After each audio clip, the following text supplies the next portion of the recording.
दिल्ली में हो रहे नगर निगम के उपचुनावों में प्रचार अंतिम दौर में पहुंच चुका है।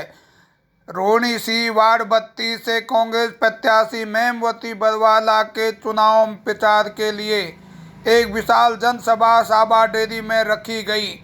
इन जनसभा में हजारों की संख्या में जन सैलाब उमड़ पड़ा। इस सभा को संबोधित करने के लिए कांग्रेस के वरिष्ठ नेता नदीम जावेद पहुंचे। इस अवसर पर मेमवती बरवाला के जयघोष के नारों से पूरा क्षेत्र गुंजायमान हो चुका। इस अवसर पर पूर्व एमएलए सुरेंद्र कुमार, पूर्व विधायक अनिल भारद्वाज, राजेश लिलोटिया आदि तमाम नेताओं ने इस अवसर पर जनसभा को संबोधित किया। अपने संबोधन में नदीम ने जनता को कहा कि कांग्रेस ही एकमात्र वो पार्टी है जो देश में अमन चैन कायम और विकास को खानदानी चाहिए। तुम रखो ये पीले मफलर और खाकी चड्डियां, हम पुराने हैं, हमें पगड़ी पुरानी चाहिए। जोरदार तालियां। दिल्ली शहर बहुत अजीब शहर है। दिल्ली शहर बहुत महान शहर। जमहूरियत हो या राजशाही हो, दिल्ली के मुकद्दर में हमेशा सत्ता रही है। दिल्ली की आवाम ने जो फैसला किया है वो दिल्ली के लोगों का और दिल्ली के जनता का संदेश नहीं होता, वो इस देश की जनता का संदेश समझा जाता है। और आज 5 सीटों पर चुनाव हो रहा है, लेकिन मैं जिम्मेदारी के साथ इस बात को कह सकता हूं कि इन 5 सीटों पर और विशेष रूप से आपके क्षेत्र के चुनाव को बहुत उम्मीद के साथ राज्य की जनता और देश की जनता देख रही है। देख इसलिए रही है कि जो कुछ भी देश में हो रहा है, जो कुछ भी राज्य में हुआ है पिछले सालों में, इलाके के लोग और खासतौर से दिल्ली शहर के लोग और आपके इलाके के लोग इसके बारे में क्या सोचते हैं। और मैं एक बात जरूर कहना चाहता हूं, और आज इस मंच के माध्यम से सुरेंद्र भाई मौजूद है, राजेश भाई मौजूद है। जब विकास की बात होती है, भाईचारे की बात होती है, तो दिल्ली शहर की बात होती है। तो 1998 में आपने शीला जी को जनादेश दिया, आपने 2003 में शीला जी को जनादेश दिया, आपने 2008 में शीला जी को जनादेश दिया। उस सरकार के अंदर कृष्णा तीरथ जी भी मंत्री हुआ करती थी। 15 साल लगातार शीला दीक्षित के नेतृत्व में, कांग्रेस पार्टी के नेतृत्व में इस राज्य के अंदर सरकार चली।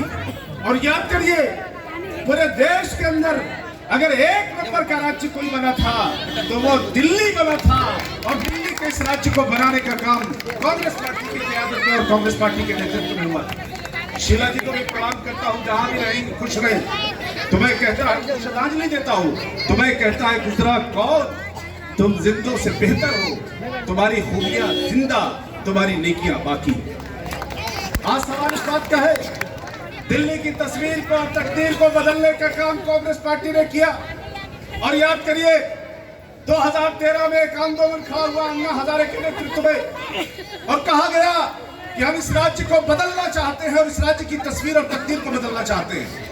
केजरीवाल साहब खड़े हुए थे।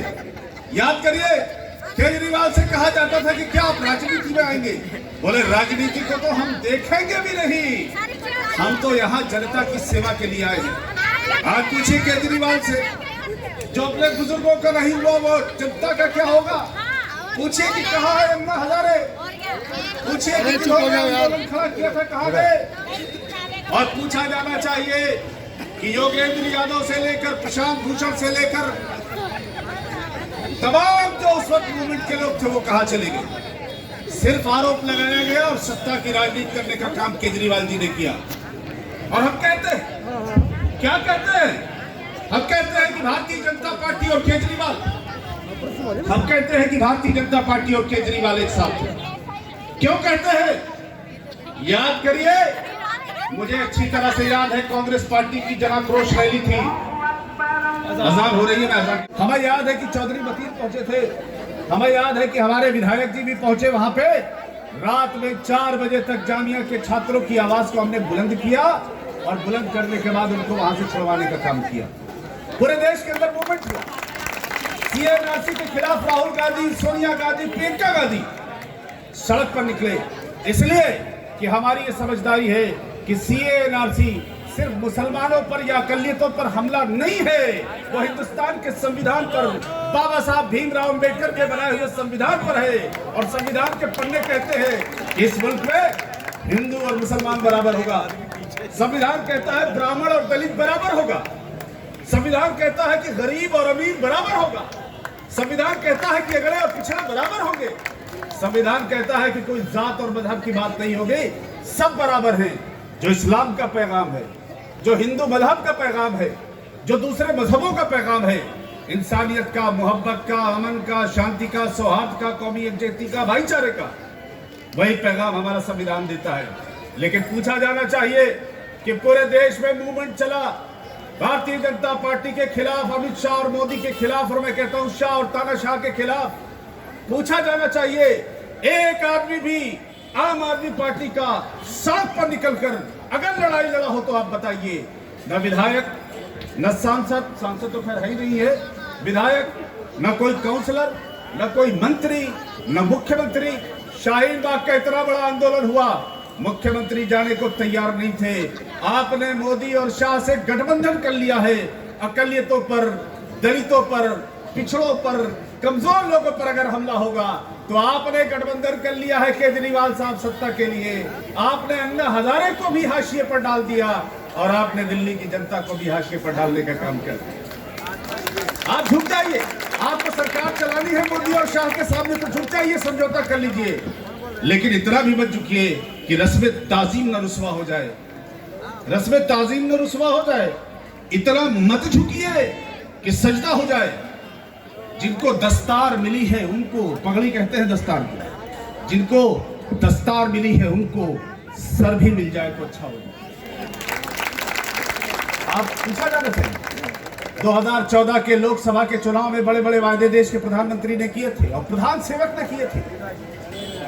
100 रुपए लीटर पेट्रोल बिक रहा है, आज तक देश के इतिहास में कभी नहीं हुआ। अब तो लोगों ने यह कहना शुरू कर दिया है कि देश के प्रधानमंत्री ने पहली बार पेट्रोल को सही कीमत दिलाई है। 100 रुपए तो इसके पहले कभी हुआ नहीं। यानी यहां भी भारतीय जनता पार्टी पूरी तरह से अपनी बात को घुमाने का प्रयास कर रही है। नौजवानों के रोजगार की बात, दिल्ली शहर में भाईचारे की बात, पूरे देश के अंदर भाईचारे की बात और कौमी एकजुटता की बात। मैं एक बात आपको बड़ी जिम्मेदारी के साथ कह सकता हूं कि इस राज्य की तस्वीर को और तकदीर को अगर कोई बदल सकता है तो सिर्फ कांग्रेस पार्टी बदल सकती है, दूसरी कोई सियासी जमात और सियासी पार्टी नहीं बनेगी।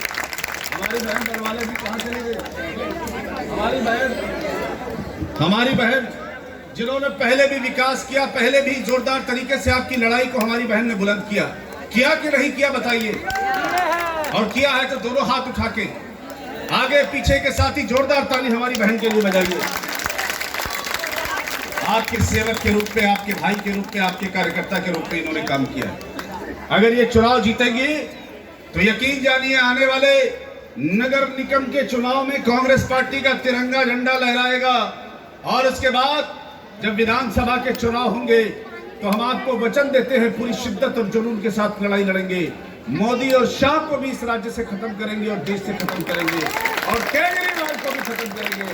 सुरेंद्र भाई, दलितों की मजबूत आवाज, मुसलमानों की, कमजोर वर्गों की मजबूत आवाज, पिछड़ों की मजबूत आवाज है।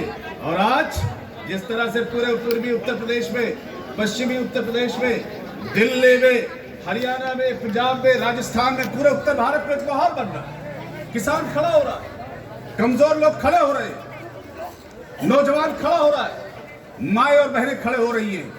उसका जो पहला टेस्ट होगा वो आपका चुनाव। आपके चुनाव का संदेश ही जाएगा कि क्या सच में जो लोग मोदी और अमित शाह के खिलाफ और भारतीय जनता पार्टी की नफरत की राजनीति के खिलाफ खड़े हैं, आप जवाब दे दीजिए और ये कह दीजिए कि हाँ, इस नफरत की राजनीति के खिलाफ अगर कोई लड़ाई लड़ रहा है तो राहुल गांधी, प्रियंका गांधी लड़ाई लड़ रहे हैं और आप उनके साथ पूरी शिद्दत और जुनून से खड़े। हमारे भाई अनिल भारद्वाज जी कहाँ चले गए? अहमद पटेल साहब कांग्रेस पार्टी के बहुत बड़े नेता हुआ करते थे। अल्लाह उनको जन्नतुल फिरदौस में जगह अता फरमाए। कोरोना हुआ और उसके बाद उनका इंतकाल हुआ। अनिल भाई उनके सहयोगी और साथी रहे। जहां जहां चुनाव अभी हो रहे हैं, पंजाब में अभी चुनाव हुआ अनिल भाई, पंजाब की महान जनता ने एक संदेश दे दिया और कह दिया कि भारतीय जनता पार्टी को और अकाली दल को हम परास्त करेंगे। दूसरे राज्यों में जहां चुनाव हो रहे हैं वहां की तासीर भी कांग्रेस पार्टी के पक्ष में है। तो आपके इलाके में भी अगर आप चुनाव जितवाते हैं, और मुझे यकीन है कि चुनाव जितवाएंगे, और खासतौर से भाई सुरेंद्र जी जो कि विधायक यहाँ पे 10 वर्षों तक रहे, 15 वर्षों तक, माफ कीजिएगा, 15 वर्षों तक रहे, और सुरेंद्र भाई ने ऐसे विकास के काम किए। ये हाईवे जिससे हम लोग आए 450 करोड़ रुपए का था। शीला दीक्षित जी से झगड़ा करके लड़ाई लड़के लाने का काम किया। इस इलाके की जो डेयरी है, 10 डेयरियां इंदिरा गांधी ने बनाई थी, विजय लोचन से भी बात हो रही थी। 10 डेयरी इंदिरा जी ने बनाई थी, एक डेयरी यहाँ बनी, इलाके का विकास हुआ।